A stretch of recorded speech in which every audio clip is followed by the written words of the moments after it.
أعوذ بالله السميع العليم من الشيطان الرجيم. مثل الفريقين كالأعمى والأصم والبصير والسميع هل يستويان مثلا أفلا تذكرون.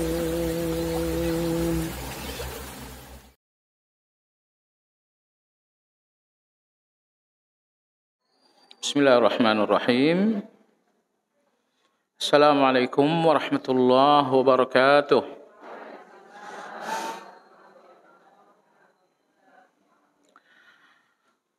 Alhamdulillah alladzi bi ni'matihi tatimmu shalihat. Wa ashhadu an la ilaha illallah wahdahu la syarika lah. Wa ashhadu anna Muhammadan abduhu wa rasuluhu la nabiyya ba'dah. Allahumma salli wa sallim ala Muhammad wa ala alihi wa ashabihi wa man ihtada bihadihi ila yaumiddin. Ya ayyuhalladzina amanu ittaqullaha haqqa tuqatih wa la tamutunna illa wa antum muslimun. Ibu-ibu sekalian rahimakumullah, kajian Asmaul Husna siang ini melanjutkan pembahasan nama Allah yang ke-15, yaitu Al-Azim. Pertemuan lalu telah disampaikan beberapa pengantar nama Allah Al-Azim. Sedikit mengulang, Al-Azim berarti Allah Maha Agung. Yang pertama, Maha Agung zat Allah. Karena zat Allah itu lam yalid walam yulad walam yakun lahu kufuwan ahad. Zat Allah itu agung karena tidak datang dari kelahiran dan tidak pula melahirkan, sehingga zat Allah itu tidak sama dengan semua zat. Ketika tidak ada satupun yang sama, tidak ada satupun yang sama dengan Allah, menunjukkan keagungan. Dalam bahasa sehari-hari, kita pun selalu menyatakan dan menyebutkan tidak sama sebagai keagungan. Misalnya kalau ada orang yang hebat, biasanya kita katakan orang ini tiada tandingan sama sekali. Orang ini tiada yang menyamai sama sekali. Kalau ada seseorang yang tiada tanding, tiada yang menyamai, menunjukkan bahwa orang tersebut adalah luar biasa. Maka Allah Azza wa Jalla menyebut dirinya walam yakun lahu kufuwan ahad. Tidak seorang pun yang menyamai dan menandingi Allah. Pengertian kemahaagungan yang kedua adalah kemahaagungan sifat. Semua sifat-sifat Allah adalah sifat-sifat keagungan.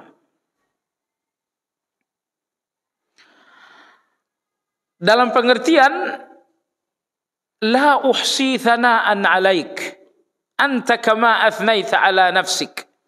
Sabda Nabi sallallahu alaihi wasallam. Allah Maha Agung dalam segala sifat-sifatnya, kekayaannya Maha Agung, ilmunya ilmu yang agung, kemampuannya kemampuan yang agung, kekuatannya kekuatan yang agung. Kemahagungan Allah dalam segala sifat, maksudnya semua sifat Allah tiada batas. Maha agung kekayaan Allah, artinya kekayaan Allah tiada batas. Maha agung pendengaran Allah, artinya pendengaran Allah tiada batas. Maha agung ilmu Allah, artinya ilmu Allah tiada batas. Maha agung kekuatan Allah, artinya kekuatan Allah tiada batas. Maha agung sifat-sifat Allah, artinya semua sifat Allah tiada batas. Maka dalam hadis Nabi sallallahu alaihi wasallam bersabda, "Anta kama athnaita ala nafsik." Ya Allah, Engkau seperti pujimu terhadap dirimu. Artinya, tidak ada satupun manusia yang bisa memuji Allah seperti Allah. Saya ulangi, tidak ada satupun manusia yang bisa memuji Allah persis seperti Allah. Ibu bisa memuji saya seperti saya, bahkan ibu bisa memuji saya melebihi saya. Tapi Allah Azza wa Jalla, tidak ada satupun yang bisa memuji Allah melebihi Allah, bahkan memuji Allah seperti Allah pun tidak ada yang bisa. Allahu Akbar. Nabi sallallahu alaihi wasallam, bisakah beliau dipuji melebihi diri beliau? Bisa. Karena beliau masih terbatas. Misalnya ketika ada satu syair yang beredar di masyarakat yang berbunyi, wa min ulumika ilmal lawhi wal qalami. Wahai Rasulullah, engkau mengetahui segalanya, termasuk catatan Allah di Lauhul Mahfuz, engkau pun tahu. Itu pujian untuk Nabi sallallahu alaihi wasallam, tapi melebihi kapasitas beliau. Apabila pujian terhadap beliau bisa melebihi kapasitas beliau, menunjukkan bahwa beliau memiliki batas. Tapi Allah Azza wa Jalla, adakah satu pujian untuk Allah yang melebihi kapasitas Allah? Jawabannya tidak ada. Bahkan pujian untuk Allah sesuai Allah saja tidak ada, apalagi yang melebihi Allah. Makanya Nabi kita alaihi salatu wassalam mengatakan, anta kama athnaita ala nafsik. Ya Allah, dirimu seperti pujianmu, tidak seperti pujianku. Aku tidak punya kata untuk memujimu seperti dirimu. Hanya engkaulah yang punya kata untuk memujimu seperti dirimu. Itulah kemahagungan. Maha agung semua sifat Allah, karena semua sifat itu tiada batas. Karena semua sifat itu tiada batas, maka tidak ada kata manusia yang bisa memuji Allah seperti Allah atau apalagi melebihi Allah Subhanahu wa ta'ala. Nomor 3, maha agung segala perbuatan dan perilaku Allah. Maha agung segala perbuatan-perbuatan Allah Azza wa Jalla. Di antara perbuatan Allah, Allah ciptakan langit, Allah ciptakan bumi, Allah ciptakan rumput, Allah ciptakan manusia, Allah ciptakan hewan, Allah turunkan hujan, Allah tiupkan langit. Ada yang lahir dengan tubuh yang sempurna, ada yang lahir dengan tubuh yang berkebutuhan khusus. Ada yang lahir, ada yang wafat. Ada yang berhasil, ada yang gagal. Ada laki-laki, ada perempuan. Ini semua kejadian dan peristiwa adalah perbuatan-perbuatan Allah. Maha agung Allah di setiap perbuatan-perbuatannya, di setiap keputusan-keputusannya. Karena ibu sekalian, tidak ada perbuatan dan keputusan Allah yang salah. Keputusan Allah hanya berkisar di antara dua hal. Antara hikmah dengan rahmat. Hanya itu keputusan Allah. Tidak ada nomor tiga. Terkadang Allah putuskan yang kita inginkan, itu namanya rahmat.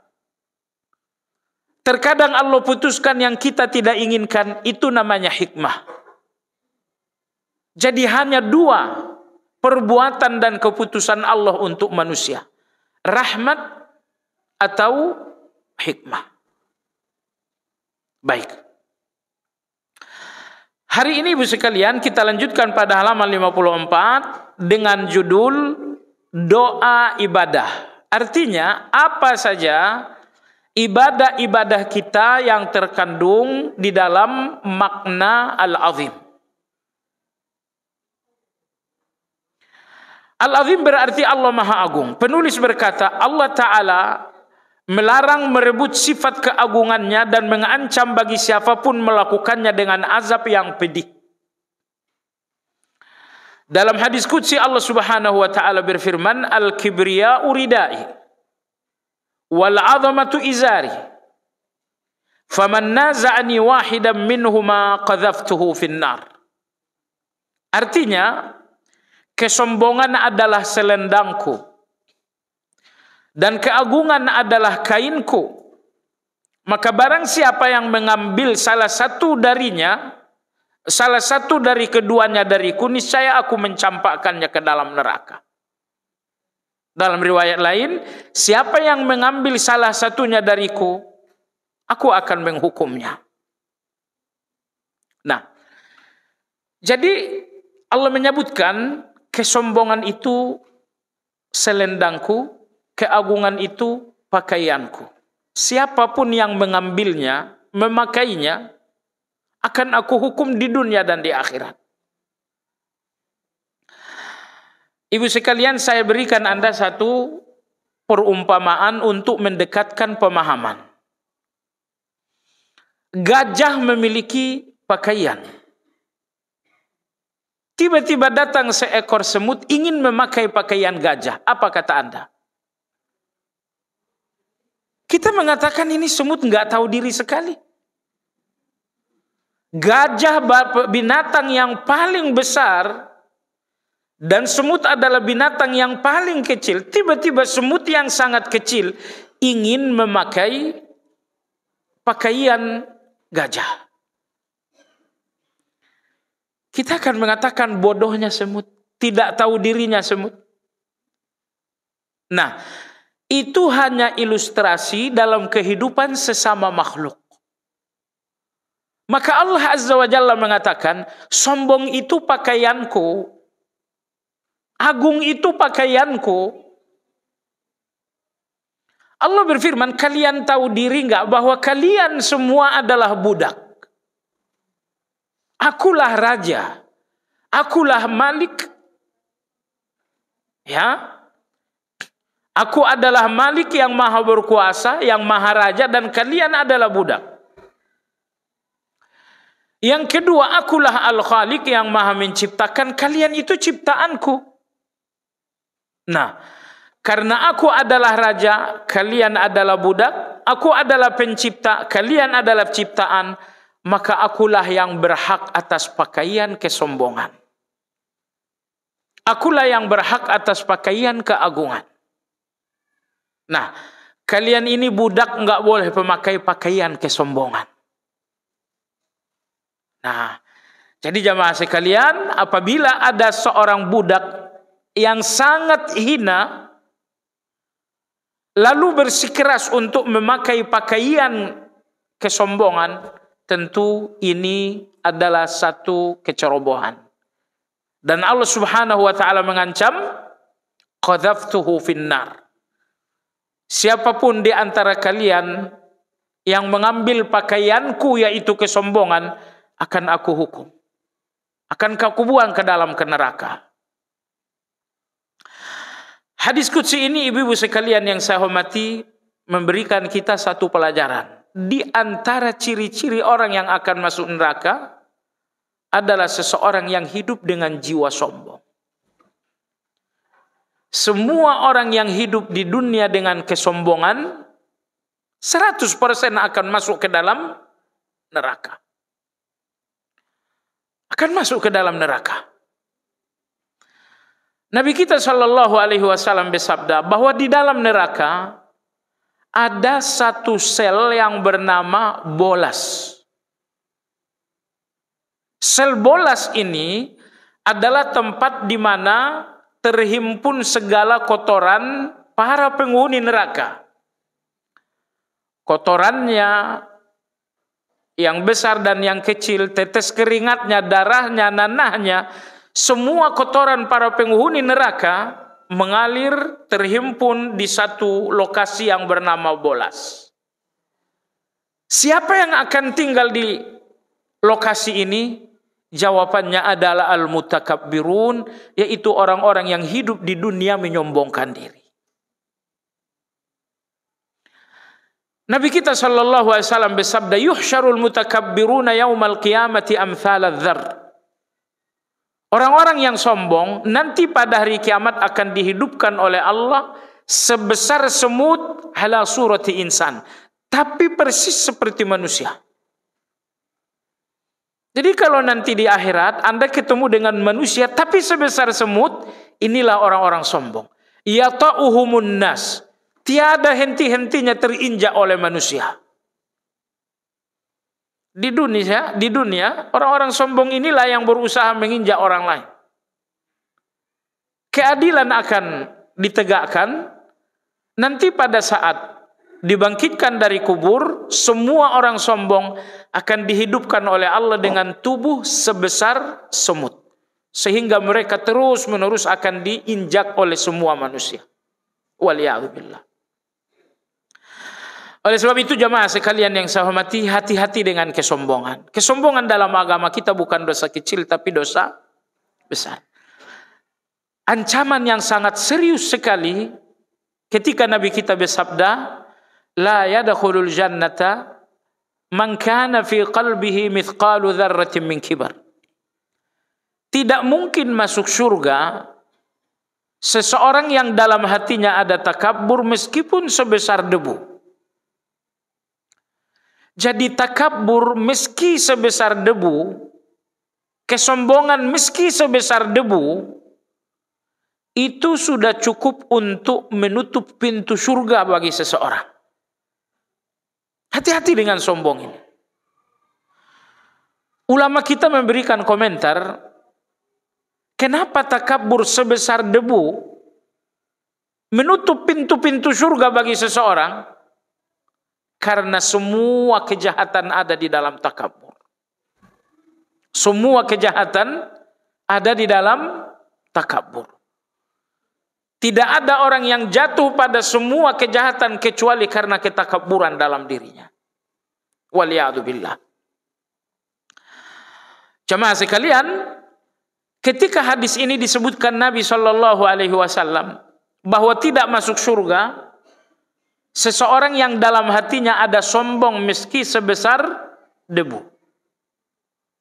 Seseorang bertanya, ya Rasulullah, kami ingin memiliki sandal yang bagus. Kami juga ingin memiliki baju yang bagus. Apakah itu kesombongan ya Rasulullah? Jadi bahasa kitanya, ya Rasulullah, kami ingin punya baju yang berharga. Kami juga punya rumah yang bagus. Kami juga ingin punya kendaraan yang bagus. Ya Rasulullah, apakah ini semua kesombongan? Kata Nabi sallallahu alaihi wasallam, "Innallaha jamilun yuhibbul jamal." Sesungguhnya Allah itu indah dan Allah pun suka yang indah. Allah indah, Allah suka yang indah. Allah suka ucapan yang indah. Allah suka perilaku yang indah. Allah suka sabar yang indah. Allah suka maaf yang indah. Allah indah dan Allah suka yang indah. Kata Nabi, al-kibru batarul haqqi wa ghamtun nas. Sombong itu ada dua, kata Nabi. Sombong kepada Allah ketika Anda menolak perintah dan larangannya. Dan yang kedua, sombong kepada manusia ketika Anda merendahkan manusia. Itulah sombong. Jadi Nabi kita mengatakan, sombong itu bukan karena harga bajumu 2 juta. Sombong itu bukan karena harga sendalmu 1 juta. Sombong itu bukan karena harga rumahmu 3 miliar. Sombong itu ada di dalam hatimu. Yaitu ketika kalamullah dan kalamur Rasul Anda tolak. Itu kesombonganmu kepada Allah. Adapun kesombonganmu kepada manusia adalah ketika engkau merendahkan manusia. Ketika engkau merendahkan manusia. Sebab itu jamaah sekalian, semua orang yang ada dalam pandangan Anda jangan pernah melihatnya lebih rendah. Jangan pernah melihatnya lebih rendah. Karena di balik lahiriah yang nampak oleh mata telanjang kita, ada kondisi rahasia yang hanya Allah tahu. Saya ulangi, di balik lahiriah seseorang yang nampak oleh mata kepala kita, ada situasi rahasianya yang hanya Allah tahu. Jadi jangan menilai seseorang, apalagi merendahkan seseorang, hanya berdasarkan apa yang nampak dengan mata kepala kita. Oleh sebab itu jamaah sekalian yang saya hormati, senantiasa rendahkan hati dan jangan pernah menyombongkan diri. Kapan seseorang dinamakan rendah hati?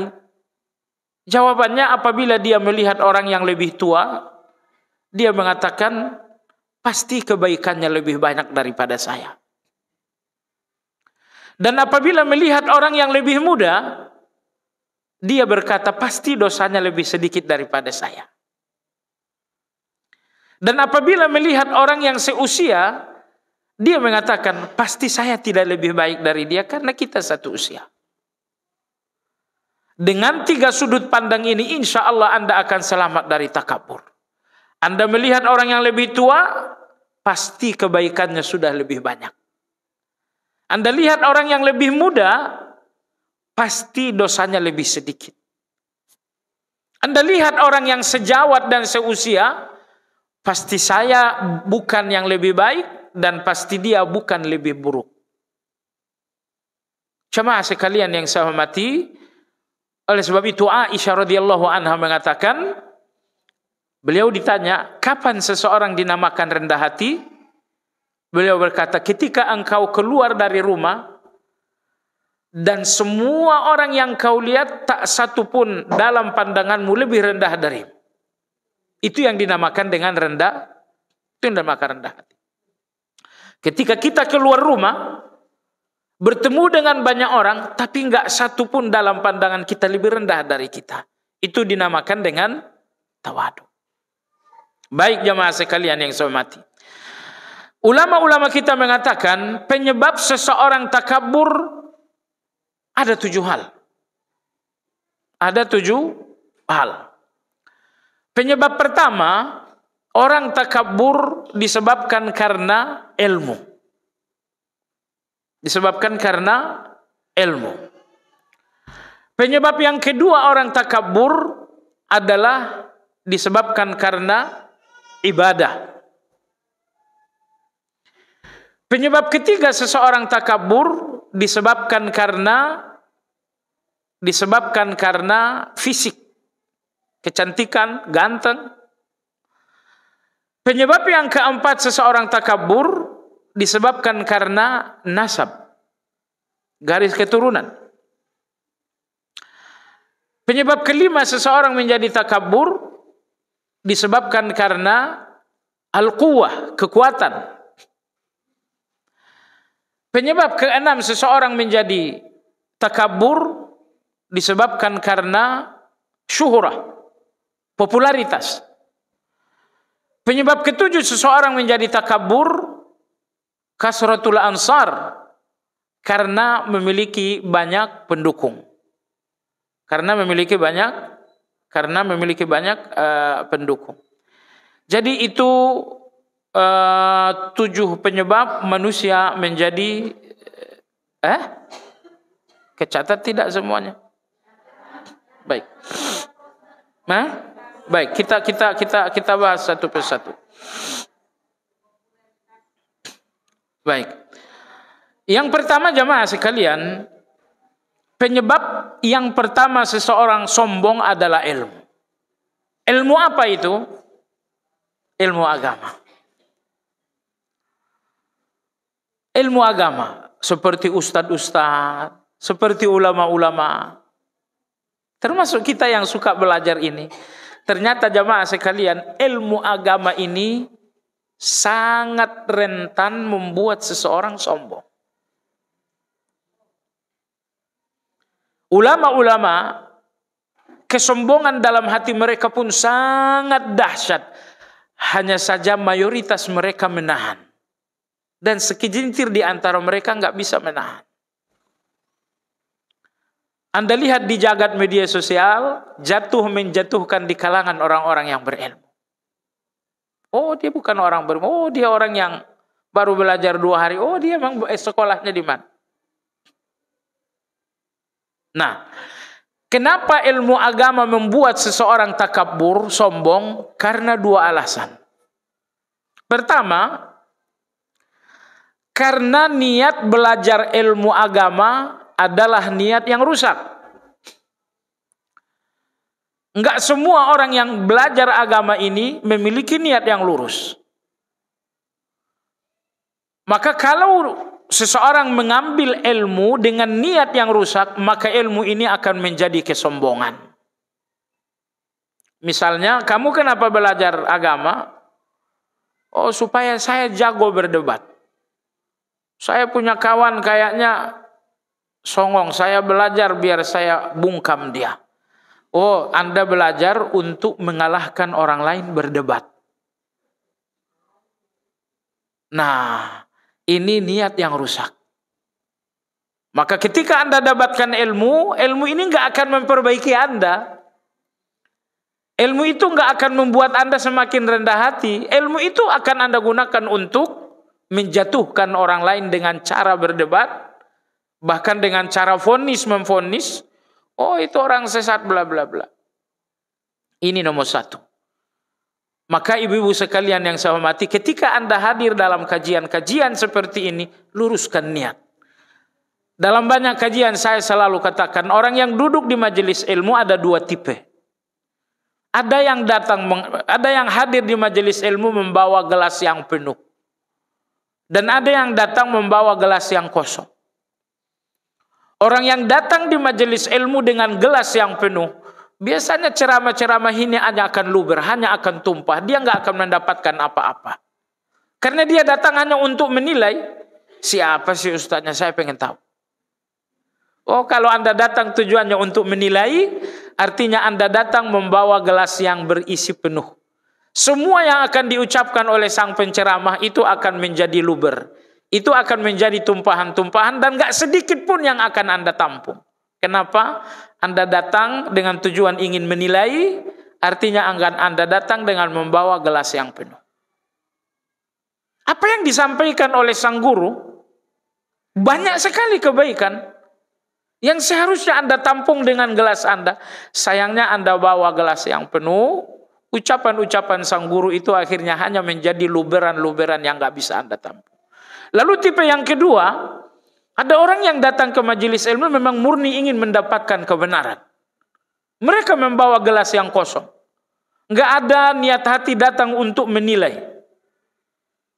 Nggak ada niat hati datang untuk untuk menilai, sehingga gelas mereka gelas kosong, dan apa yang disampaikan, apa yang diucapkan oleh sang guru, mereka tampung sebaik-baiknya untuk menjadi amal mereka nanti selesai kajian. Ini nomor 1. Semua orang yang datang ngaji, orang yang belajar, orang yang membaca dengan niat yang rusak, maka ilmu akan menjadi alat ketakaburan. Yang kedua, kenapa ilmu menjadi ketakaburan dan kesombongan? Penyebab yang kedua adalah karena ilmu yang dipelajari itu adalah ilmu yang salah. Ilmu yang salah. Seharusnya ilmu memperbaiki. Tapi karena ilmu yang dipelajari ilmu yang salah, maka ilmu itu akhirnya merusak. Misalnya, ilmu yang Anda pelajari adalah ilmu untuk menyerang orang lain.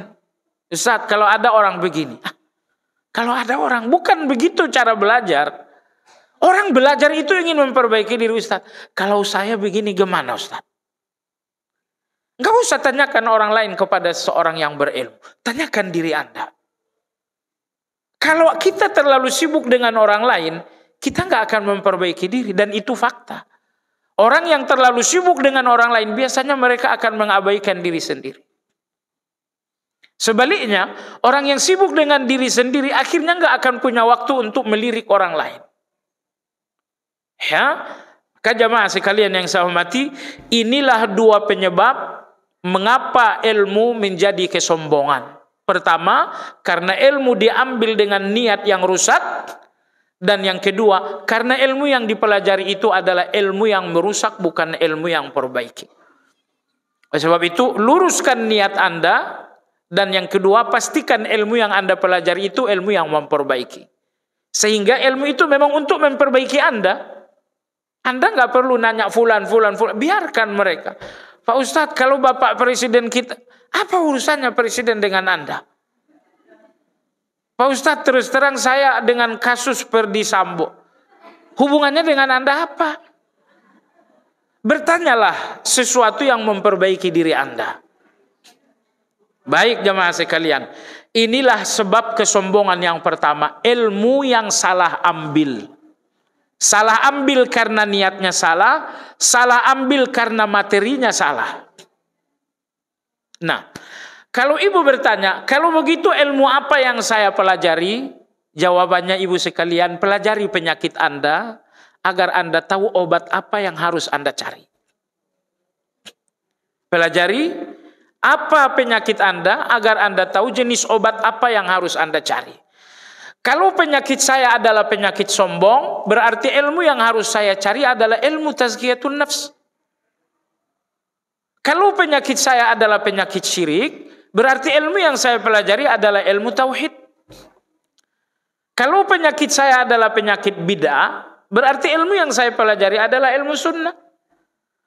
Kalau masalah saya, penyakit saya adalah akhlak yang buruk, saya temperamental, kezaliman saya di mana-mana. Kalau begitu ilmu yang saya pelajari adalah akhlak. Jadi jangan sampai Anda orang yang temperamental, di mana-mana kezaliman Anda melukai banyak orang, tiba-tiba Anda sibuk belajar tahsin. Ada apa itu? Anda beli peromah padahal Anda sakit kepala. Kenali penyakit Anda, lalu carilah obat yang pas.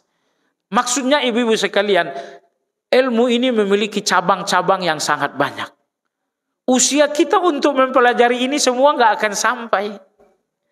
Ilmu ini adalah perjalanan yang panjang sekali, dan ilmu kita dan usia kita sangat singkat. Saya ulangi, ilmu ini adalah perjalanan yang panjang dan usia kita sangat singkat. Dengan usia yang singkat, ilmu mana yang mesti Anda pelajari? Jawabannya sekali lagi, pelajari penyakit Anda, lalu fokuslah dengan ilmu yang memperbaiki penyakit itu. Pelajari penyakit Anda baik-baik. Baik jemaah sekalian yang saya hormati. Baik, penyakit takabur yang kedua, penyebab takabur yang kedua apa? Penyakit takabur yang kedua adalah ibadah. Sejatinya ibadah itu kesehatan bagi hati seseorang. Tapi bagi orang tertentu justru ibadah itu penyakit. Ibadah itu menjadi takabur. Oleh sebab itu jemaah sekalian, hati-hatilah dengan ibadah Anda, ya. Kesungguhan-kesungguhan di dalam beribadah. Kadang-kadang tidak membawa kebaikan. Pertanyaannya adalah, bagaimana mungkin ibadah menjadi ketakaburan? Jawabannya, apabila ibadah menjadi ujub. Apabila ibadah menjadi ujub. Baik. Kadang-kadang di antara ujub kita dalam ibadah, kita jadikan ibadah kita standar untuk ibadah orang lain. Kita jadikan ibadah kita standar bagi ibadah orang lain. Misalnya Anda berjamaah dengan seorang kawan, dan rasa-rasanya kawan ini terlalu cepat. Dan Anda pun menyalahkan, sholat kamu terlalu cepat. Sebenarnya sholatnya nggak terlalu cepat. Anda saja yang ingin sholatnya standarnya adalah sholat Anda. Kalau standar sholat adalah sholatnya Rasulullah, sholat kawan Anda ini nggak bermasalah. Tapi Anda menjadikan sholat Anda standar bagi sholat orang lain, di titik itulah Anda dinamakan ujub dan takabur. Ingat jamaah sekalian, ibadah Anda dengan segala bentuknya bukan standar bagi ibadah orang lain. Puasa Anda bukan standar bagi puasa orang lain. Sholat Anda bukan standar untuk sholat orang lain. Tilawah Anda bukan standar bagi tilawah orang lain. Nah, ketika Anda standarisasi orang lain menggunakan diri Anda sendiri, itu adalah takabur. Ingat, standarisasi bagi orang lain dan bagi semua manusia adalah Rasulullah Shallallahu Alaihi Wasallam. Maka kalau orang lain ini sholat seperti sholat Rasulullah, walaupun berbeda dengan Anda, itu sudah betul Anda yang salah. Nah, karena sering sekali ditemukan di lapangan, di masjid-masjid, tahu-tahu yang satu negur yang lain, oh sholat kamu itu begini, sholat kamu begini. Menyalahkan sholat orang lain dengan standar sholat diri sendiri. Kenapa sholat kamu jadi standar untuk sholat orang lain? Kembalikan sholat orang lain kepada sholat Rasulullah.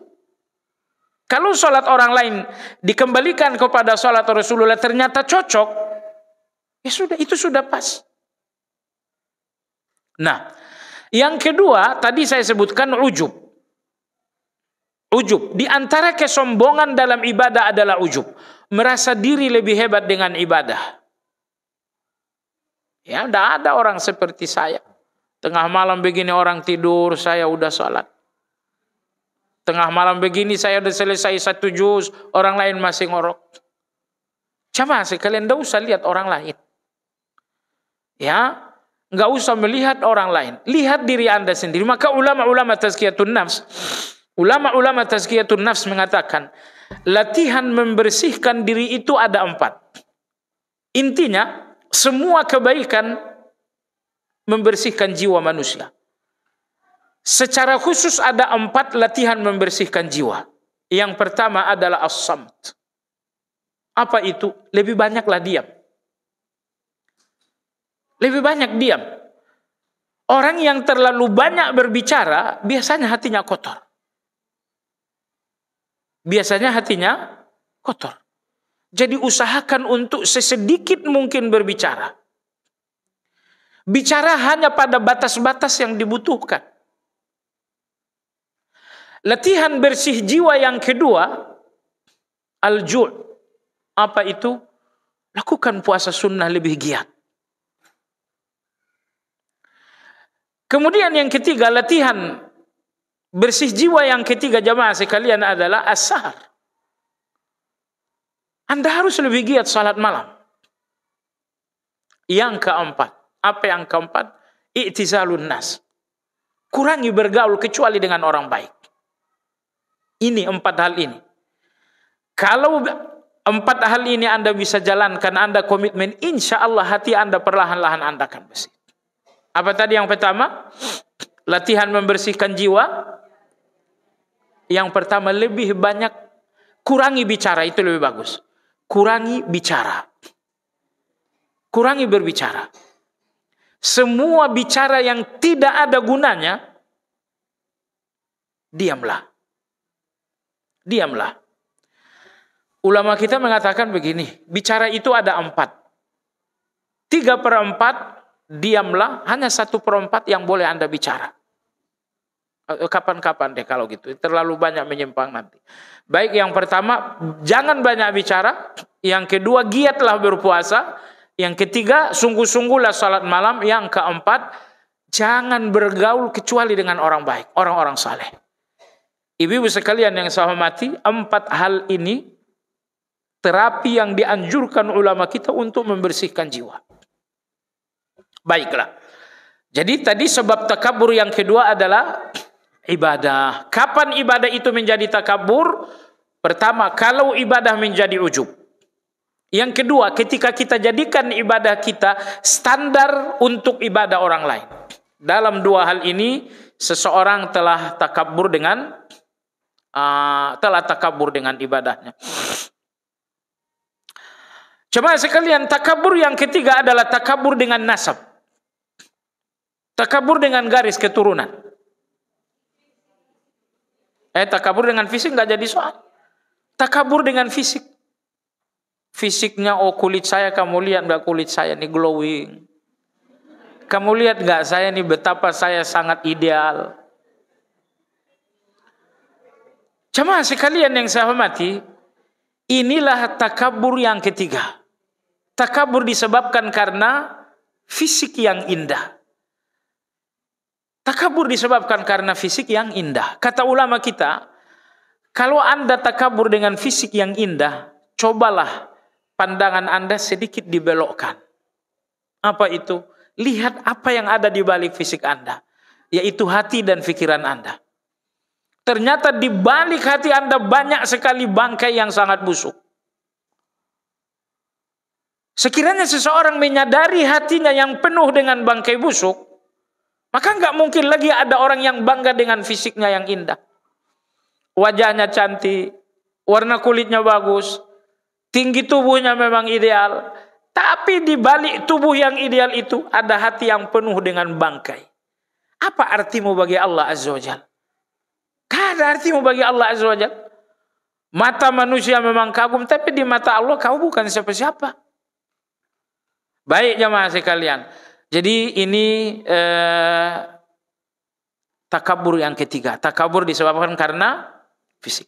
Takabur yang keempat adalah takabur disebabkan karena nasab. Disebabkan karena keturunan.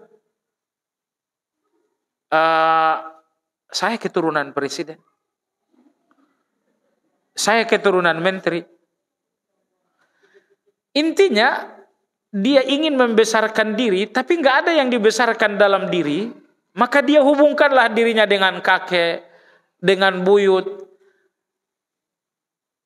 Maka takabur itu adalah soal mental. Sekiranya pun dia nggak punya keturunan yang orang besar, dia akan hubungkan dengan orang besar lain dirinya. Kamu tahu nggak Pak Jokowi? Tahu. Itu tetangga kampung saya. Sebenarnya nggak ada tujuan apa-apa menghubungkan diri dengan Pak Jokowi untuk membesarkan Pak Jokowi, enggak. Dia hanya ingin membesarkan diri. Dia enggak bermaksud untuk membangun popularitas Pak Jokowi, enggak. Bapak Presiden popularitasnya sudah sangat bagus, tapi dia ingin membesarkan diri, maka dia mencoba menghubung-hubungkan dirinya dengan Pak Jokowi. Saya lihat ibu-ibu sekalian yang saya hormati, hal seperti ini sangat banyak. Hal seperti ini sangat banyak. Kadang-kadang karena mental sombong itu sangat luar biasa, dalam berbicara pun selalu mengungguli orang lain dalam berbicara. Kawan berbicara, saya begini-begini. Itu sih nggak seberapa dibanding saya. Selalu berusaha mengungguli bicara orang lain. Dulu saya pengalaman begini-begini, kawan cerita. Kamu baru segitu, coba kalau saya dulu begini. Selalu dalam bicara mengungguli pembicaraan orang lain. Dulu saya pernah punya hutang 1 miliar. Dengan perjuangan berat akhirnya selesai juga. Kamu hutang 1 miliar, saya ngerti nggak 10 miliar. Apa maksud dia? Maksud dia hanya untuk mengungguli orang lain. Maka takabur itu kadang-kadang terjadi. Padahal dalam dirinya tidak ada yang mesti disombongkan. Harta nggak ada, apa-apa nggak ada yang mesti disombongkan. Tapi karena mental sombong itu sangat luar biasa, akhirnya berusaha mengungguli orang lain dalam banyak hal. Berikutnya jemaah sekalian, kesombongan yang kelima. Kesombongan yang ada tadi yang keliru ya. Kesombongan yang kelima deh. Yang kelima adalah kesombongan karena harta. Ini tambah ini, tadi terlewatkan ini. Yang kelima adalah kesombongan karena karena kekuatan. Apa yang dimaksud dengan kekuatan? Yang dimaksud dengan kekuatan adalah jabatan. Yang dimaksud dengan kekuatan adalah fisik. Yang dimaksud dengan kekuatan adalah segala yang membuat seseorang kuat. Ya, itu dinamakan dengan kekuatan. Itu pun membuat seseorang menjadi sombong. Kesombongan berikutnya adalah disebabkan karena yang keenam, disebabkan karena popularitas. Sebabkan karena popularitas. Lalu kesombongan yang ketujuh adalah disebabkan karena, yang ketujuh ini yang keliru. Karena banyak, yang ketujuh ini adalah disebabkan karena harta. Itu yang ketujuh. Disebabkan karena harta. Tadi karena banyak pendukung kalau nggak salah. Yang betul adalah karena harta. Baik jemaah sekalian, inilah 7 penyebab seseorang bisa menjadi sombong. Anda pilih yang mana?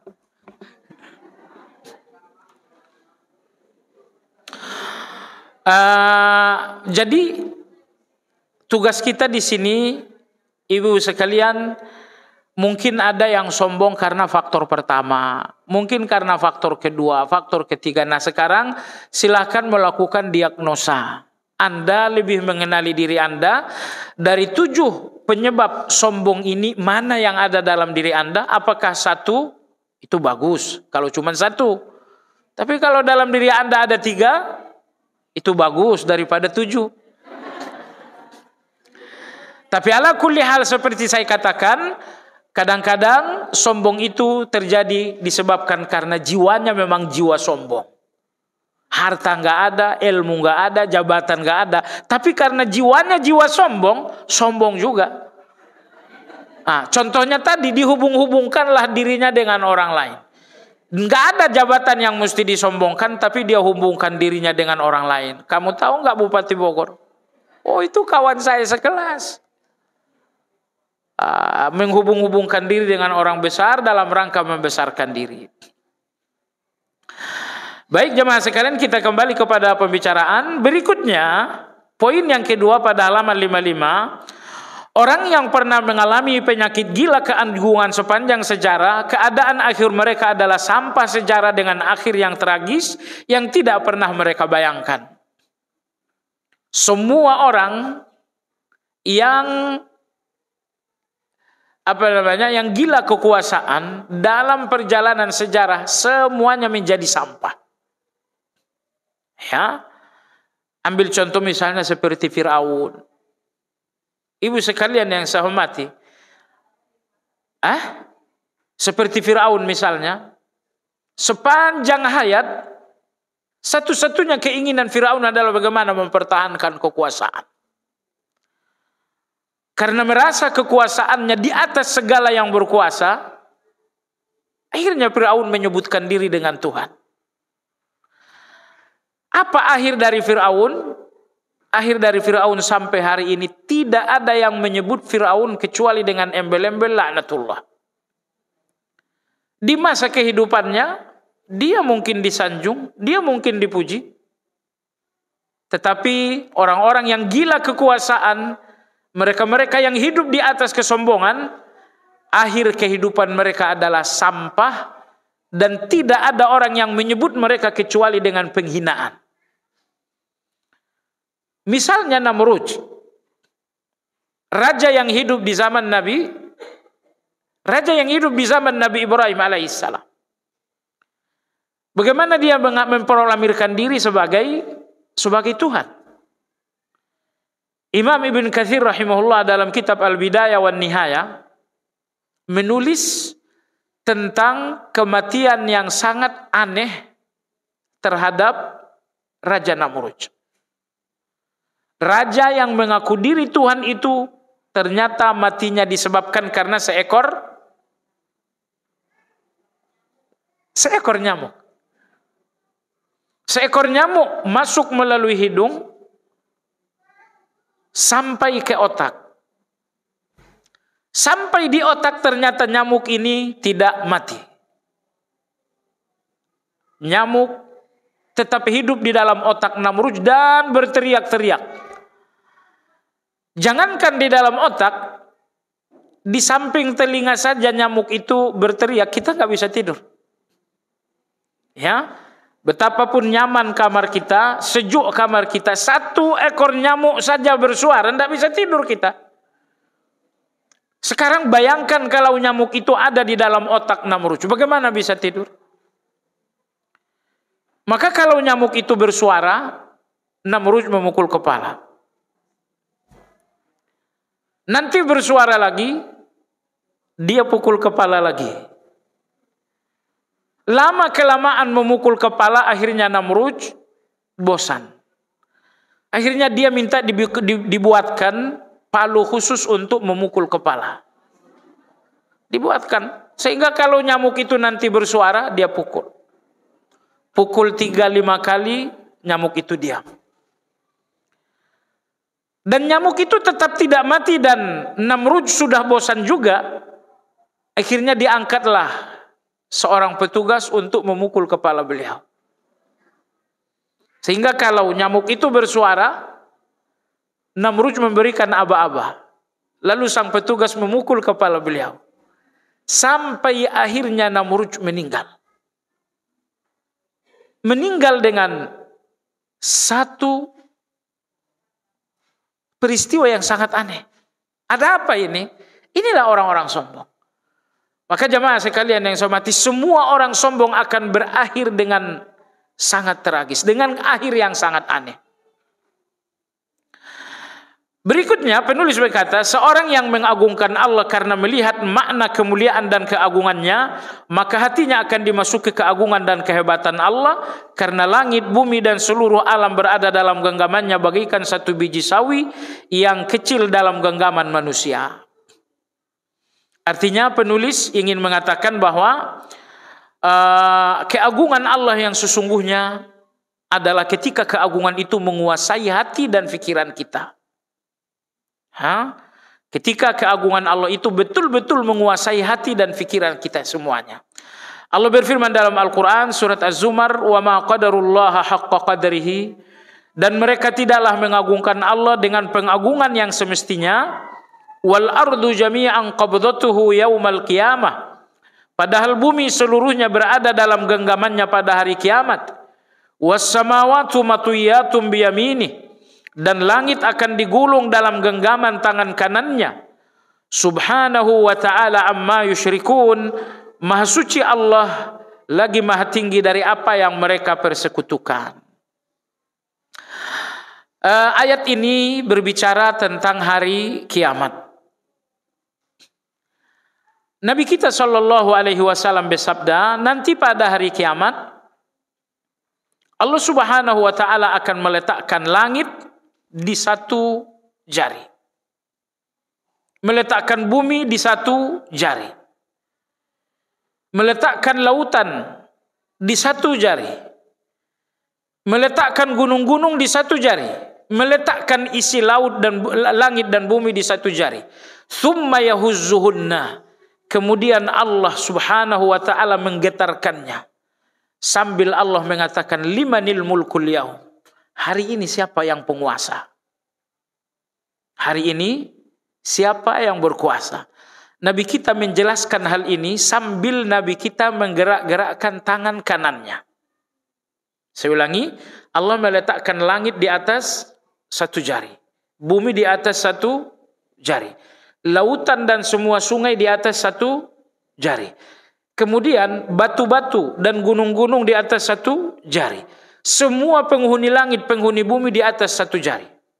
Setelah itu Allah menggoncangkannya berkali-kali sambil Allah bertanya, limanil mulkul yaum, siapa penguasa hari ini? Siapa penguasa hari ini? Allah bertanya 3 kali, limanil mulkul yaum, siapa penguasa hari ini? Allah bertanya ketiga kalinya, limanil mulkul yaum, siapa penguasa hari ini?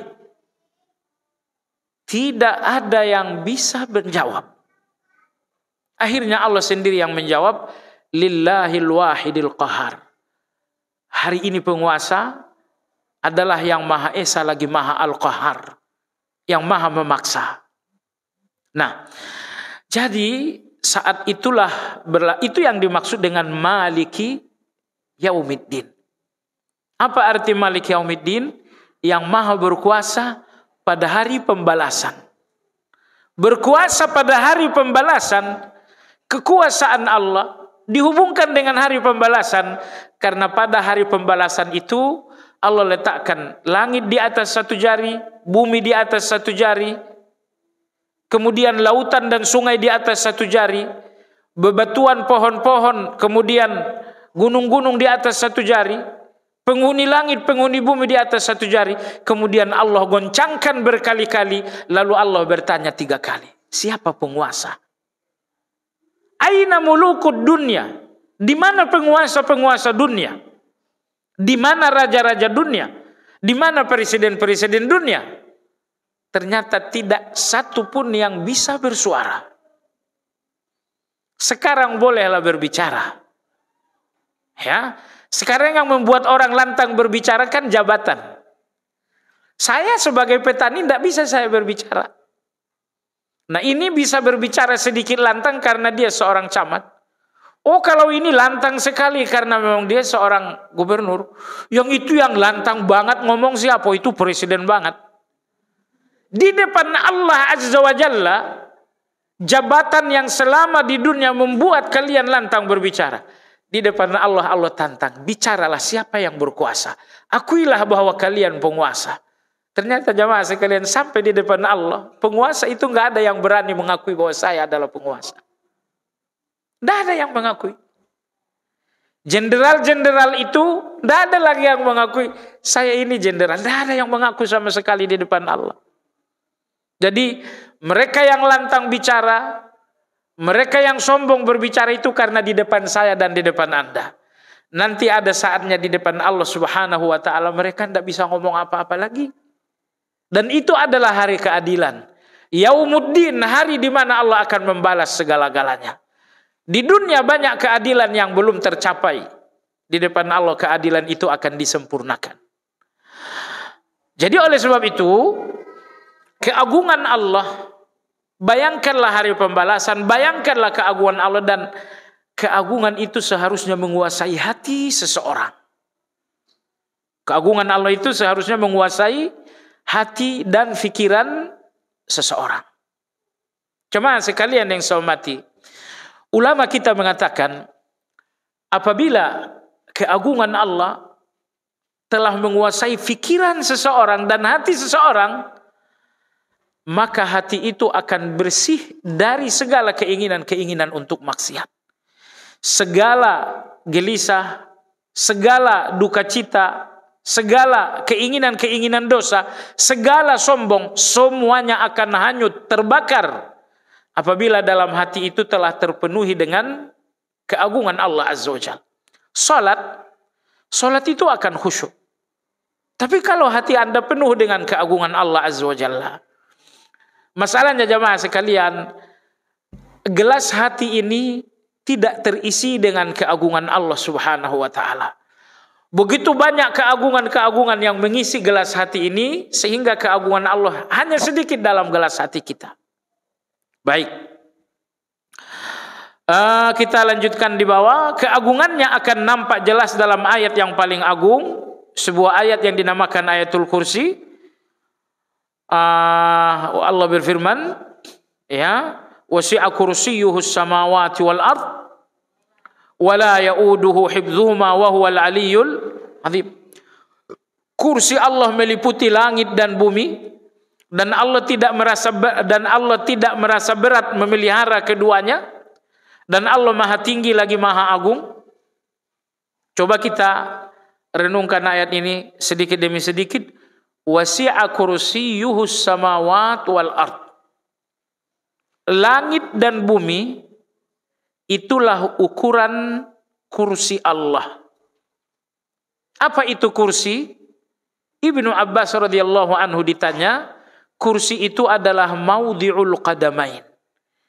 Kursi itu adalah tempat di mana Allah meletakkan kedua kakinya. Anda jangan bayangkan kaki Anda yang enggak boleh. Bisa kafir. Kaki Allah ya kaki Allah, tidak usah dibayangkan kaki kita, itu bisa berdosa. Bukan cuma berdosa, bisa kufur. Jadi Allah Subhanahu wa ta'ala memiliki arasy, singgasana, dan Allah Azza wa Jalla berada di atas singgasana tersebut. Apakah Allah menempel? Allah enggak menyebutkan dirinya menempel dengan singgasana itu. Kalau ada yang mengatakan menempel, salah. Kalau ada yang mengatakan bertempat, salah juga. Terus Allah ada di atas singgasana. Informasinya di atas singgasana. Menempel, nggak ada informasi seperti itu. Bertempat, nggak ada juga informasi seperti itu. Allah di atas singgasana. Di atas tidak identik dengan menempel, tidak identik juga dengan bertempat. Ibu yang saya hormati, langit pertama di atas bumi, betul? Langit pertama di atas bumi atau tidak? Langit pertama di atas bumi. Apa langit pertama menempel dengan bumi? Tidak. Apakah langit pertama bertempat di bumi? Tidak. Maka Allah Azza wa Jalla di atas singgasana yang bernama arasy. Kemudian Allah Azza wa Jalla meletakkan kedua kakinya di atas kursi. Sebesar apa kursi itu? Kursi itu seluas 7 lapis langit dan 7 lapis bumi. Seluas 7 lapis langit dan 7 lapis bumi, itulah kursi.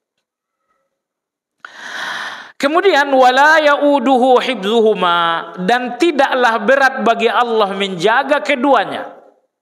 Menjaga langit, menjaga bumi, dan menjaga semua penghuninya, sama sekali tidak berat dan tidak sulit bagi Allah.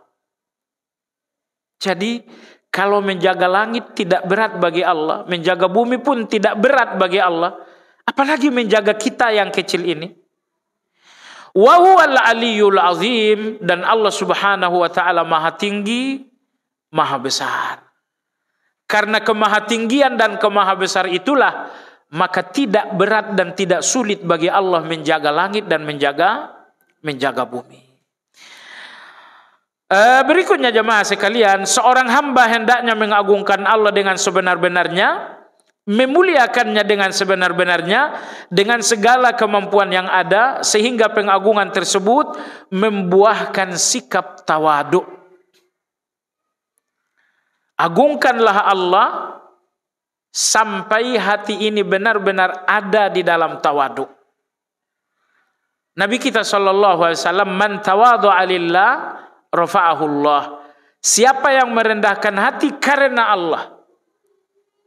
Apa yang dimaksud merendahkan hati karena Allah? Yakni orang yang merendahkan hati karena telah melihat keagungan Allah. Dia melihat betapa agung ilmu Allah sehingga dia enggak merasa pintar. Dia telah melihat kemahakayaan Allah sehingga dia enggak pernah merasa kaya. Dia melihat kemahakuatan Allah sehingga dia merasa lemah. Ini namanya merasa rendah atau tawaduk karena Allah. Karena jemaah sekalian, ada juga orang yang tawaduk tapi hakikatnya takabur. Yaitu orang yang pura-pura tawaduk. Dan itu banyak sekali. Ya, sebenarnya saya ini siapa sih dibanding bapak pula? Tujuan dia cuma pura-pura tawaduk saja. Saya sih sehari cuma bisa baca Quran 5 juz, sedikit sekali. Padahal dalam hatinya dia ingin membanggakan diri. Kalau kamu tawaduk, mestinya kamu nggak cerita cuma 5 juz. Walaupun kamu bilang cuma, rasa-rasanya Anda mencoba tawaduk, tapi kenapa diceritakan? Kalau memang tawaduk, diam saja. Jadi banyak sekali orang yang merasa tawaduk, tapi memang hanya sekedar merasa.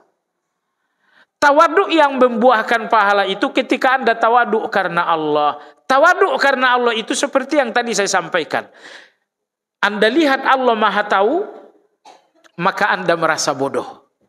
Anda lihat Allah Maha Kaya, maka Anda merasa miskin. Anda lihat Allah Maha Kuat, maka Anda merasa lemah. Oleh sebab itu jemaah sekalian, Anda hanya boleh merasa lemah di depan Allah Azza wa Jalla. Anda hanya boleh merasa miskin di depan Allah Azza wa Jalla.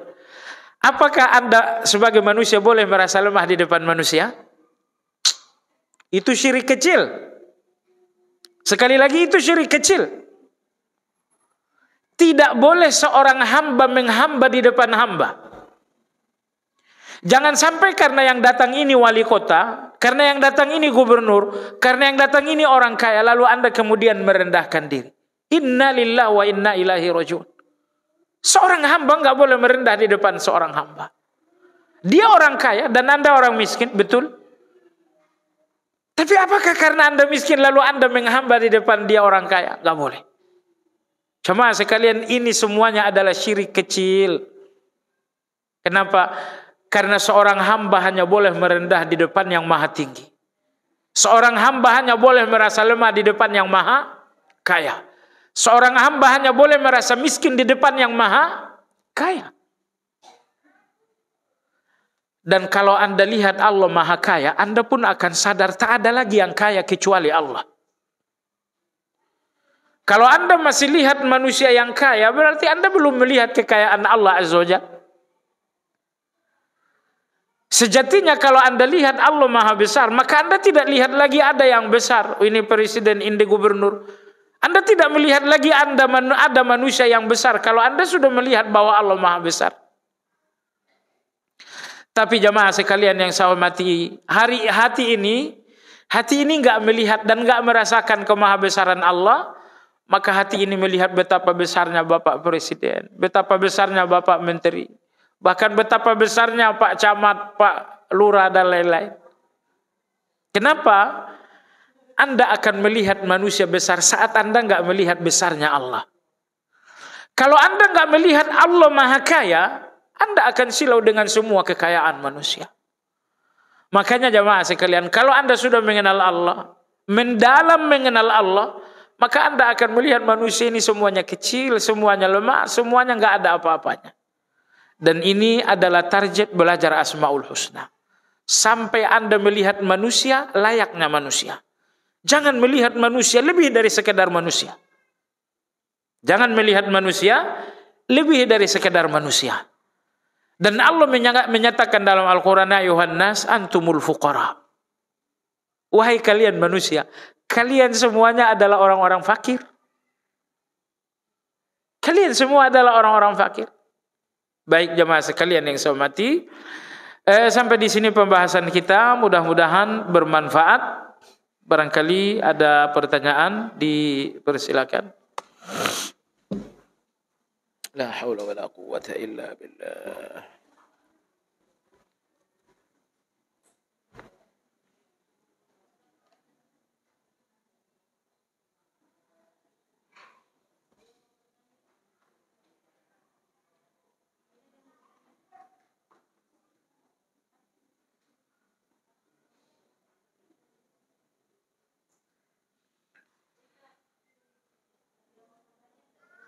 Ya, tafadhol, langsung atau tertulis silakan. Iya Ibu.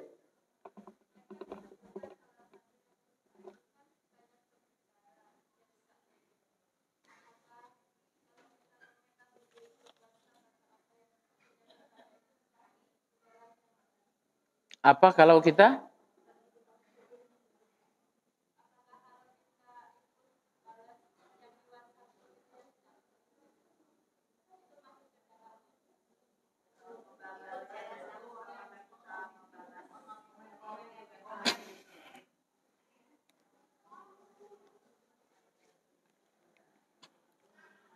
Baik, ibu sekalian yang saya hormati,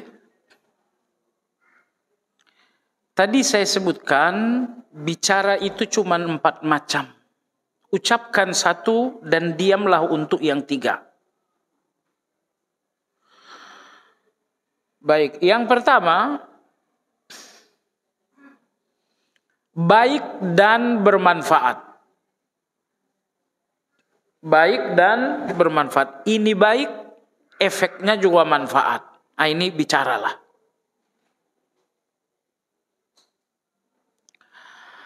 Yang kedua jamaah sekalian yang saya hormati, lawannya. Lawannya adalah apa itu? Yang pertama tadi baik, materinya baik, efeknya pun bermanfaat. Baik. Nomor 2, baik tapi tidak bermanfaat. Baik tapi efeknya sangat buruk. Baik artinya fakta, tapi efeknya buruk. Nah, itu nomor 2. Lalu nomor 3, tidak baik dan tidak buruk. Enggak baik dan enggak buruk. Ini diam.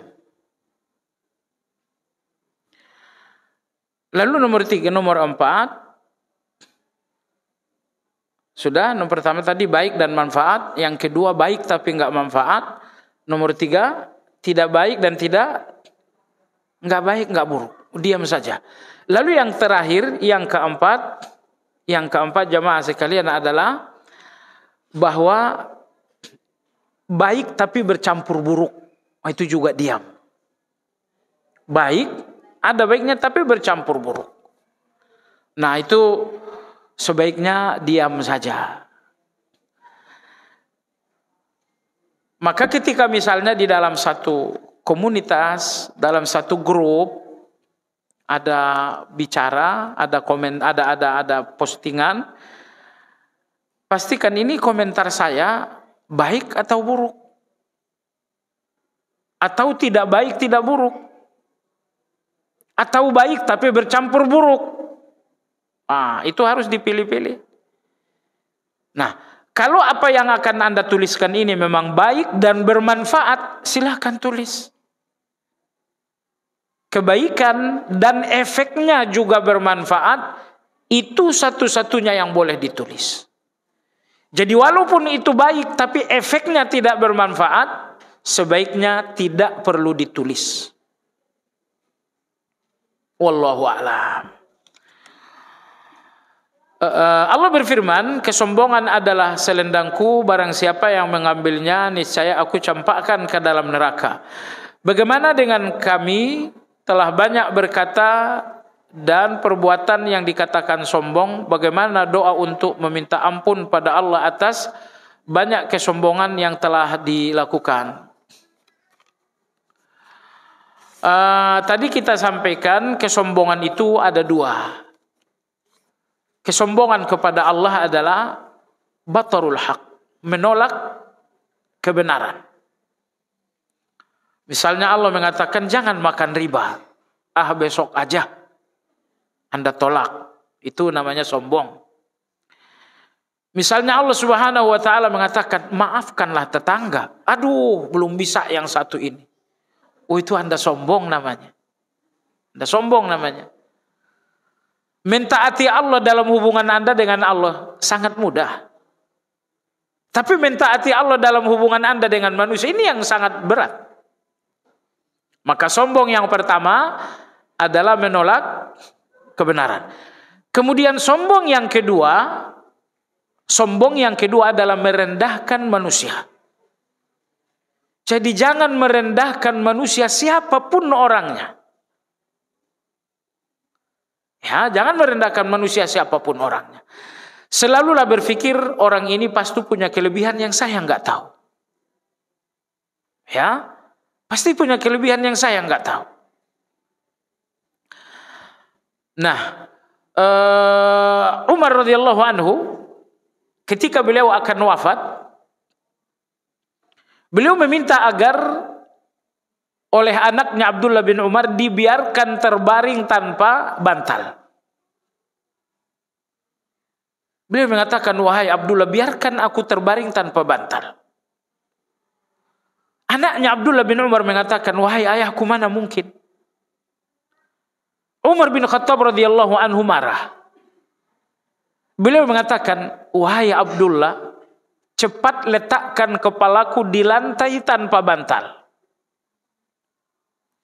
Sampai akhirnya Amirul Mukminin Umar bin Khattab wafat di lantai tanpa bantal. ulama-ulama kita memberikan komentar, kenapa Amirul Mukminin berpesan seperti itu? Jawabannya, lama menjabat dengan keberhasilan yang sangat luar biasa.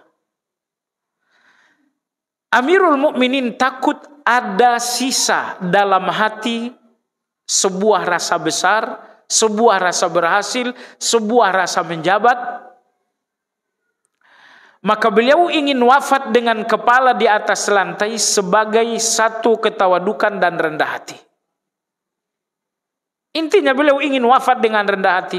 Maka beliau minta agar kepalanya diletakkan di atas lantai.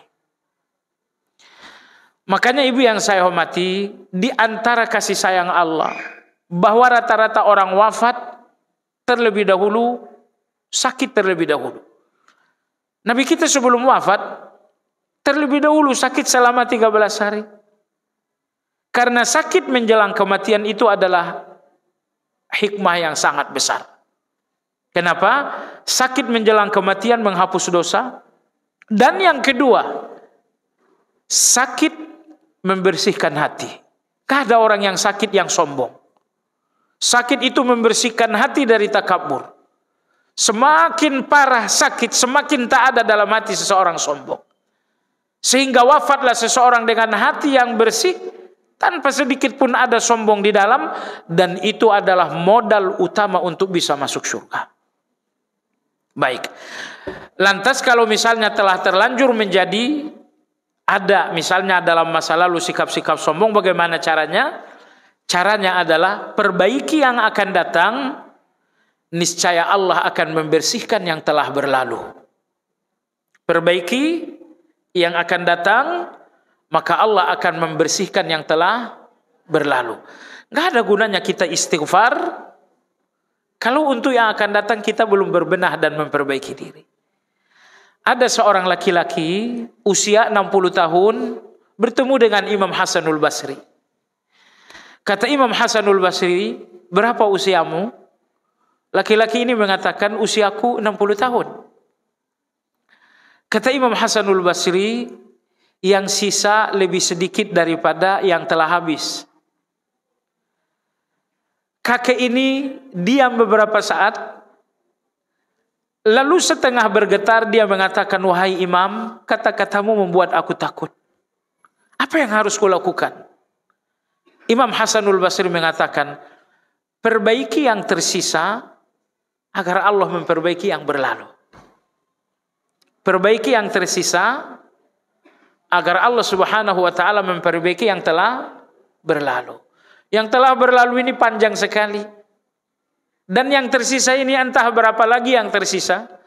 Tapi bagaimanapun ibu sekalian yang saya hormati, sekuat tenaga perbaikilah yang tersisa agar Allah membersihkan yang telah berlalu. Begitulah kata Imam Al-Hasanul Basri.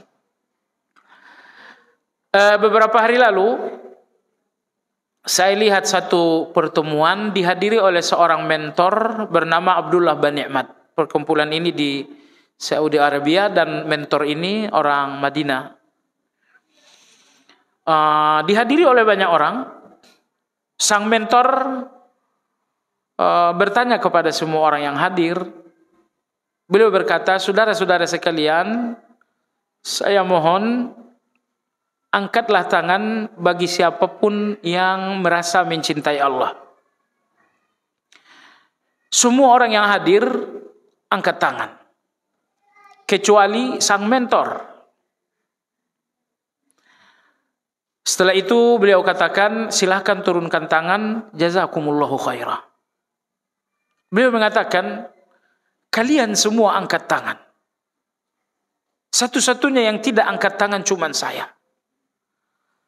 Apa kalian mengira saya tidak mencintai Allah?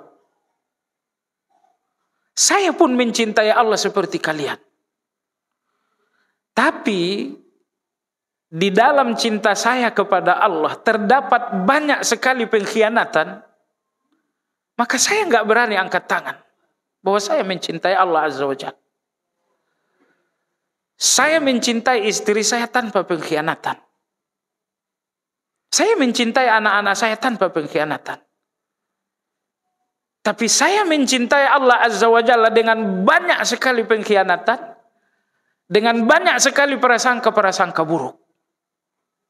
Saya mencintai Allah sama seperti kalian semua, tapi terus terang saya mencintainya dengan banyak pengkhianatan, maka saya nggak berani angkat tangan bahwa saya mencintai Allah Azza wa Jalla. Konsepnya ibu sekalian yang saya hormati, perbaikilah yang sisa, semoga Allah membersihkan yang telah berlalu. Demikian kajian kita hari ini, semoga bermanfaat. Subhanakallahumma wa bihamdika asyhadu an la ilaha illa anta astaghfiruka wa atubu ilaik. Alhamdulillahirabbil alamin. Assalamualaikum warahmatullahi wabarakatuh.